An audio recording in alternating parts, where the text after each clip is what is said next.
کہا نا رمضان میں روحانی صحت بھی بنائیں اور جسمانی بھی. تو جسمانی صحت میں وہ جلدی کیونکہ ٹائم ختم ہو رہا تھا, 2 چیزوں کو فوکس کر لیں. باہر کی چیزیں چھوڑ دیں آپ, جن میں خاص طور پر چینی اور کوکنگ آئل, ان 2 چیزوں کو کیا کر دیں, اپنی ڈکشنری سے نکال دیں. اب کوکنگ آئل نہیں کھائیں گے تو کیا کھائیں گے؟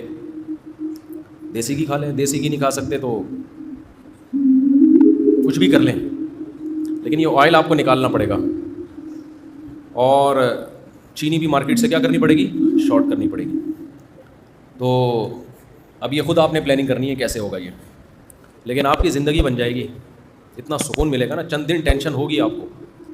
دوسری بات یہ کہ روٹی چاول بھی کم کریں, کیونکہ روٹی میں بھی بہت زیادہ کارب ہوتا ہے, نشاستہ ہوتا ہے. آج کل کی روٹی یہ وہ روٹی نہیں ہے جو آپ کے ابا دادا کھایا کرتے تھے.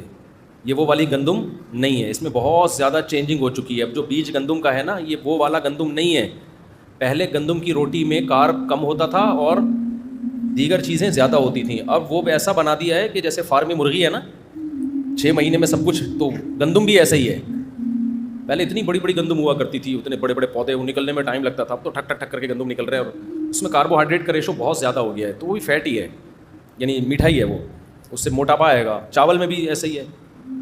کم کریں, میں یہ نہیں کہہ رہا ختم کریں, کم کریں. تو جب آپ کم کریں گے تو پھر بڑھائیں کیا بھائی, آپ گوشت کھائیں زیادہ, گوشت کے پیسے نہیں ہیں تو یہ چاٹ ماٹ زیادہ کھا لیا کریں افطاری میں. چنے کی چاٹ ہو گئی, ان میں تھوڑا کارب کم ہے نا. لوبیا ہو گیا, لو بھیا کہتے ہیں نا, لو بھیا, تو لو بھیا, آپ لوبیا کھا لو, آپ لوبیا کھا لو, سفید چنے کھا لو, اس کی چاٹ کھا لو, کالے چنے کی چاٹ کھا لو, اور اللہ بھلا کرے آپ کا انڈے منڈے کھا لو. یہ جو کیا کرو, کھجوریں کھا لو. یہ جو ہے نا آپ کا حساب کتاب, چاول, روٹی اور چینی. چینی سے مراد چینی سے بنی ہوئی چیزیں. پتہ چلا آپ نے چینی چھوڑ دی, رسگلے کھا رہے ہو آپ, یہ چونکہ میں چینی نہیں کھاتا, تو رسگلہ تو چینی ہی ہے نا. تو یہ چند چیزیں آپ رمضان میں تھوڑا سا ان سے ایوائڈ کریں. دوبارہ بہت لمبا بیان ہو گیا تو مختصر کر کے بتا دیتا ہوں. روٹی چاول ختم نہیں کرنے, بلکہ کیا کرنا ہے, کم کرنے ہیں. نمبر 2, چینی کو کیا کرنا ہے, ختم کر دو چینی کو. نمبر 3, کوکنگ آئل نکال دو اپنی زندگی سے, خاص طور پہ رمضان میں تو نکالو نا. زیتون کا جو آئل آتا ہے نا, وہ پی لیا کرو. وہ نہیں ہوتا ایکسٹرا ورجن جو ہوتا ہے, اب وہ پینے میں, وہ بھی پکا کے نہیں کھانا ہے. زیتون کا تیل پکا کے خراب ہو جاتا ہے. دیسی گھی پھر بھی تھوڑا بہت پکا سکتے ہیں, زیتون کا تیل نہیں پکا سکتے. تو یہ آپ نے رمضان میں چند کام کرنے. کوکنگ آئل کو نکال دیں, چینی کو نکال دیں, روٹی چاول کم کر دیں. پھر آپ نے کیا کھانا ہے بھائی, گوشت کی مقدار بڑھا دیں. آپ گوشت موش کھایا کرو, پھوڑا پھاڑا کرو. دیسی گھی ہے وہ کھا لیا کرو, اور اللہ بھلا کرے انڈے منڈے پھوڑ دیا کرو. انڈے بھی ہاف بوائل کر کے پھوڑو.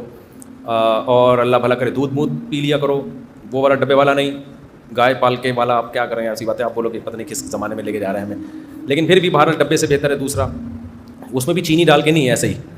اور اللہ بھلا کرے اس طرح کی چیزیں آپ چند اپنے خرچے پہ اگر کھا لیں تو آپ دیکھیں, کھجوریں کھا لیں آپ, تو انشاءاللہ صلو علی الحبیب ہو جائے گا تھوڑے دنوں میں.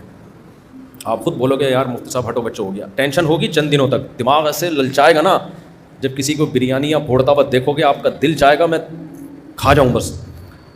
لیکن تھوڑے دنوں میں آپ کو جب اچھا کھانے کی عادت پڑ جائے گی تو پھر کیا ہوگا کہ آپ کو جب دماغی مینٹلی صحت, جسمانی صحت اچھی ہوگی نا, تو پھر آپ کو اچھی خوراکوں میں مزہ آنا شروع ہو جائے. کبھی کبھار پھوڑو بریانی, بریانی تو کراچی کا ایک سوغات ہے, کون چھوڑ سکتا ہے کبھی کبھار.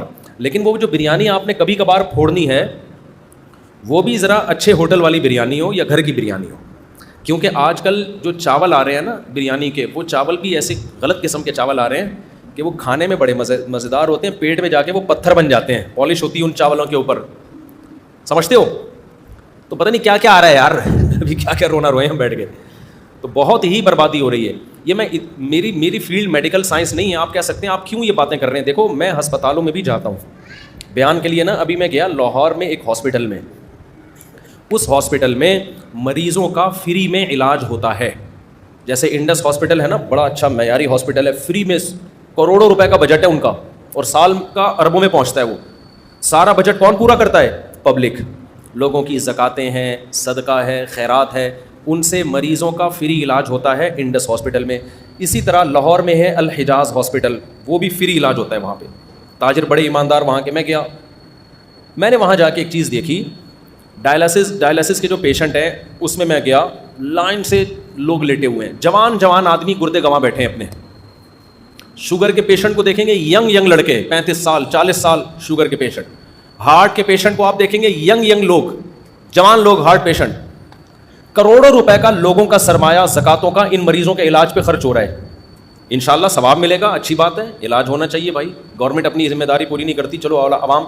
لیکن میں نے وہاں مینجمنٹ سے کہا کہ اتنے کروڑوں روپے ان لوگوں کے علاج پہ خرچ ہو رہے ہیں, تو کچھ سرمایہ آپ وقف کریں لوگوں کو اویئر کرنے کے لیے کہ بھائی ڈائلسس کے پیشنٹ بنتے کیوں ہوں, ایسے کام کیا کر رہے ہو کہ 40 سال کی عمر میں تمہارے گردے جواب دے گئے ہیں, تو کچھ پیسہ اس پہ بھی تو خرچ ہونا چاہیے. ابھی پھر مجھے غصہ آنا شروع ہو رہا ہے, تاکہ قوم کا یہ پیسہ کسی اور جگہ استعمال ہو نا. دیکھو دوبارہ سے, ابھی سمجھ میں نہیں آیا, آپ کے پاس 4 لاکھ روپے ہیں, آپ نے کسی غریب پہ خرچ کرنے ہیں, کسی مستحق پہ. 4 آدمی ایسے نکلے جو برگر کھا کے, پیزے پھوڑ کے, اور کولڈ ڈرنک پی کے, سگریٹیں پی کے, چرس پی کے, اور بالکل نیچر کے خلاف لائف اسٹائل اختیار کر کے چاروں پیشنٹ بن گئے, شوگر کے اور گردوں کے. ٹھیک ہے نا, وہ چاروں کس کے پیشنٹ بن گئے؟ شوگر اور گردوں کے. آپ نے 4 لاکھ روپے ان کے علاج پہ لگا دیے. ٹھیک ہے, آپ کو نیت کا ثواب ملے گا انشاءاللہ. لیکن عقل مند آپ کو مشورہ دے گا کہ یار یہ جو 4 آدمی پیزے پھوڑ رہے ہیں اور صبح شام بوتلیں چڑھا رہے ہیں, پان گٹکے کھا رہے ہیں, سگریٹیں پھونک رہے ہیں, ان کا بے تحاشا پیسہ ان فضول چیزوں پہ خرچ ہو رہا ہے. تو آپ کو اللہ نے 4 لاکھ روپے دیے ہیں, اس سے پہلے کہ یہ مریض بنے آپ 1 لاکھ روپے اس پہ خرچ کر دو کہ یہ انسان کے بچے بن جائیں. وہ 1 لاکھ میں بن جائیں گے. 1 لاکھ روپے میں آپ کیا کرو, ایک ورک شاپ کرواؤ, یا یوٹیوب کا کوئی چینل خرید لو, اس پہ لوگوں کو اویئر کرو, یا کسی مشہور آدمی کا سے ایک ڈاکومنٹری بنوا لو, تاکہ جو مشہور لوگ ہوتے ہیں ان کی بات پھیلتی جلدی ہے, جس میں ان کو پیزے برگر کے نقصانات, کولڈ ڈرنک کے نقصانات, پان گٹکے کے نقصانات, چرس اور فضول چیزوں کے نقصانات بتائے جائیں. تو 1 لاکھ روپے میں ان کی کھوپڑی میں یہ بات بیٹھ جائے گی کہ ہمیں یہ فضول چیزیں نہیں کھانی چاہیے. کھانے کی چیزیں ہمارے کیا ہیں؟ کھجور کھاؤ میرے بھائی, شہد کھاؤ, اور اللہ بھلا کرے آپ کا روٹی چاول پہ کنٹرول کرو, تھوڑا کم کھاؤ, ایکسرسائز کرو, ورزش کا بہت بڑا دخل ہے, روزے رکھو. وہ 1 لاکھ میں کیا ہوگا کہ قوم کا بہت بڑا سرمایہ بھی بچ جائے گا اور لوگ ڈائلسس پیشنٹ بنیں گے ہی نہیں. اب سمجھ میں آیا میں کیا کہنا چاہ رہا ہوں؟ تو دیکھو غریب کی خدمت صرف یہ نہیں ہے کہ جو ڈائلسس پیشنٹ ہیں یا شوگر کے پیشنٹ ہیں یا جو ہارٹ پیشنٹ ہیں زکاتوں سے ان کا علاج کراؤ. اس سے بڑی خدمت یہ ہے کہ آپ پہلے سے ان کو گائیڈ کرو, اویئر کرو, تاکہ وہ ایسے پیشنٹ بنے ہی نہیں. اب آئی سمجھ میں بات کی نہیں آئی؟ تو یہ بھی مذہب کا ٹاپک ہے یا نہیں ہے؟ میں آپ کو ترغیب دوں کہ ڈائلسس کے پیشنٹ پہ آپ زکاتیں خرچ کریں, آپ کو بہت ثواب ملے گا. ٹھیک ہے, یہ بھی میرا موضوع ہے. اس سے زیادہ میں اس کو فوکس نہیں کروں کہ یار لوگوں کو اویئر کرو تاکہ وہ ڈائلسس پہ جائیں نہیں نا, گردے بچا کے رکھیں اپنے. لیکن کوئی مولوی اس پہ بات کرے گا تو لوگ کہیں گے یار ہم سے نماز روزہ سننے کے لیے آئے اور یہ کیسی باتیں کر رہے ہیں.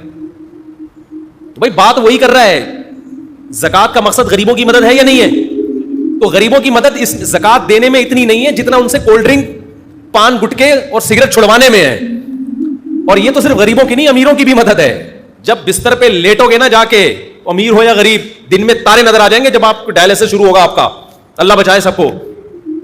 ایک بیماری وہ ہوتی ہے جو قدرت کی طرف سے ہو, وہ پیغمبروں کو بھی ہوتی ہے. پیغمبروں کو بیماریاں کسی بد پرہیزی کی وجہ سے نہیں ہوتی, وہ قدرت کی طرف سے ہوتی ہے.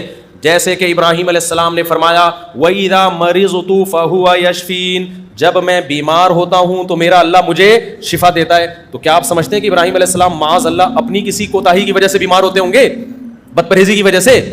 نا نا نا, وہ قدرت کی طرف سے. وائرل پھیلتا ہے, ابھی کراچی میں پھیلا ہوا ہے نا, سب کے گلے خراب, سب بخار میں, تو یہ ویسے ہی ہے. یہ آپ اچھا بھی کھا لیں تو بھی ہوگا, کیونکہ اس کا تعلق گٹر کے ڈھکنوں سے ہے, اس کا آپ کی خوراک سے نہیں, اور ڈھکن ہمارے قابو میں نہیں ہے. جب تک گٹروں کے ڈھکن کھلے رہیں گے وہاں سے مختلف چیزیں پھیلتی رہیں گی. سمجھتے ہو؟ اور یہ شکر ہے گٹر میں ڈھکن نہیں ہے, کیونکہ اگر ڈھکن ہوتے نا تو جس دن ہٹتا اسی دن سارے ایک دم وائرس نکل کے آ جاتے. ابھی آہستہ آہستہ تھوڑے تھوڑے نکل کے پھیلتے رہتے ہیں, اس کا کراچی میں فائدہ ہو رہا ہے. تو ایک بیماری وہ ہوتی ہے جو کس کی طرف سے ہو، قدرت کی، وہ کچھ بھی ہو سکتا ہے بھائی، وہ بزرگوں کو بھی ہوتی ہے، وہ پیغمبروں کو بھی ہوتی ہے. آج کل جو زیادہ تر بیماریاں ہیں وہ آپ کی اپنی حماقتوں کی وجہ سے ہو رہی ہیں. آپ اپنے باپ دادا کو دیکھو یار، 90 سال 95 سال 85 سال، ہم تو جنازے دادیوں نانیوں کے دادوں نانوں کے پڑھتے تھے، اب تو کسی دادے کا جنازہ ہی نہیں آ رہا. 60 سال 65 سال 60 سال 65 سال 60 سال 65 سال. کل میں نے ایک جنازہ پڑھایا، اچانک ایک خاتون کا انتقال ہو گیا. وہ بیچارے بھائی، ان کے اولادیں بہت رو رہی تھیں، اتنی ایج نہیں تھی ان کی، کہہ رہے ہیں بیٹھے بیٹھے ہارٹ اٹیک ہوا ہے، بیٹھے بیٹھے ہارٹ اٹیک ہو رہے ہیں، بیٹھے بیٹھے گردے خراب ہو رہے ہیں، بیٹھے بیٹھے جناب برین ہیمریج ہو رہا ہے، اور کم عمر لوگوں کو ہو رہا ہے یہ. تو آپ زکاتوں سے غریبوں کا یقیناً علاج کریں، آپ صدقات و خیرات سے غریبوں کا یقیناً علاج کریں، لیکن مالداروں کو چاہیے کہ کچھ پیسہ وہ وقف کر دیں لوگوں کو اویئر کرنے کے لیے کہ تمام دوائیں بچوں کی پہنچ سے دور کیسے رکھی جاتی ہیں. لائف اسٹائل کو چینج کرنا پڑے گا. اس کے لیے ہمارے ہاں نہ حکومتی سطح پہ کوئی محنت ہو رہی ہے، نہ ڈاکٹر حضرات اس پہ کوئی لوگوں کو اویئر کر رہے ہیں، چند ڈاکٹروں کے علاوہ. ڈاکٹر صاحب بھی کلینک کھول کے بیٹھے ہوتے ہیں، انجیکشن ہاتھ میں لے کے بیٹھے ہوتے ہیں، جو آ رہا ہے بخار آ رہا ہے ٹھوک دیا ٹیکا، دوسرا آیا ٹھوک دیا ٹیکا، اس کو میڈیسن لکھ کے دے دی، نوٹ بھی مل رہے ہیں، چھپ رہے ہیں. ٹھیک ہے، ہم اس کو، وہ آپ کی فیلڈ ہے، آپ زیادہ بہتر جانتے ہیں، لیکن ڈاکٹروں کو چاہیے کہ بھائی لوگوں کو آپ باقاعدہ ورک شاپ کروائیے، جو سنجیدہ ماہر ڈاکٹر ہیں، جو ایکسپرٹ ہیں. ورنہ ڈاکٹروں میں بھی ہر طرح کے ہیں، منجن بیچنے والے بھی بہت سارے ہیں، ایسا نہ وہ ورک شاپ کے نام پہ پتہ نہیں کیا کرواتے ہیں. جو ایکسپرٹ ڈاکٹر ہیں، جن کی ریسرچ ہے، جن کی تحقیق ہے، جن کا تجربہ ہے، ان کو چاہیے کہ لوگوں کو اویئر کریں، لوگوں کو بتائیں کہ یہ کیا جو آپ کھا رہے ہو، اس سے ہسپتالوں کی ڈاکومنٹری بناؤ. میرا ارادہ ہو رہا ہے میں ڈاکومنٹری بناؤں گا اسپتالوں کی جا کے، کہ یہ دیکھو 35 سال کا نوجوان گٹکے کی وجہ سے اس کے منہ کا حال دیکھو، آپ منہ کا کٹا ہوا ہے منہ اس کا. کیونکہ میرے پاس جب گٹکا کھانے والا آتا ہے نا، میں اس کو کہتا ہوں منہ کا کینسر ہوتا ہے، اس سے اس کو ڈر نہیں لگتا جب تک کوئی کینسر کا پیشنٹ اس کو دکھایا نہ جائے. پھر مٹھائی کا ڈبہ لے آیا. اچھا دیسی گھی بھی ہے، بڑی نوازش آپ کی، اللہ بہت جزائے خیر دے. دیکھو میرے پاس دیسی گھی آتا ہے، پھر بھی میں کر سکتا. اچھا آپ بیٹھے تو صحیح نا، بیٹھے تو صحیح نا، ابھی بیٹھے، پھر ملتے ہیں آپ سے. میرے پاس اتنی مٹھائیوں کے ڈبے آتے ہیں نا، جو آ رہا ہے گفٹ میں مٹھائی کا ڈبہ. پہلے میں گھر میں دے دیتا تھا، پھر میں نے کہا اپنے بچوں کو میں کیوں خراب کروں مٹھائیاں کھلا کے، اب میں گھر میں بھی نہیں دیتا، اب میں دفتر میں بانٹ دیتا ہوں. تو یہ میں اس لیے بتا رہا ہوں، آپ محبت میں دیتے ہیں، آپ کی محبت کی قدر ہے، لیکن ہم مٹھائی الحمدللہ کھاتے نہیں ہیں. ٹھیک ہے نا. اور آپ کو بھی کوئی ڈبہ مٹھائی کا دیا کرے، رکھا کریں، عزت دی اس نے، بہرحال محبت دی، کھلائیں کسی اور کو.